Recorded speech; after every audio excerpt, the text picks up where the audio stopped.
உங்களுக்கு period pain அதிகமா இருக்கா? எக்ஸ்பென்சிவ் ட்ரீட்மெண்ட்லாம் தேவையில்ல.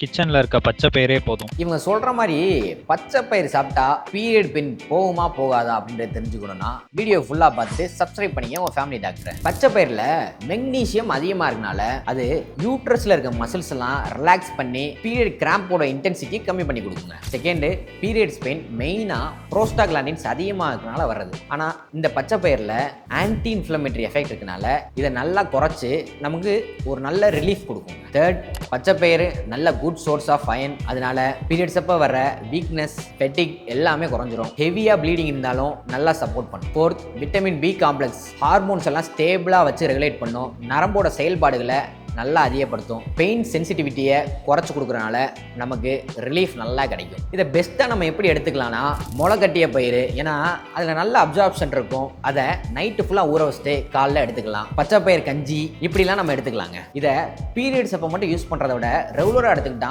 நல்லா நமக்கு ரிசல்ட் கிடைக்கும். இதே மாதிரி நேச்சுரல் ஃபுட்ஸ் எல்லாம் பீரியட் பெயின் செய்து இது கம்மி பண்ணணும்னா எள்ளு, வாழைப்பழம், இஞ்சி, மஞ்சப்பால் இதெல்லாம் நல்லா எடுத்துக்கலாங்க. இந்த மாதிரி ரொம்ப நல்லா பீரியட் பெயின்ஸுக்கு என்ன பண்ணலாம் தெரியாமல் இருக்க உங்கள் ஃப்ரெண்ட்ஸுக்கு ஷேர் பண்ணி டிப்ஸ் கொடுங்க.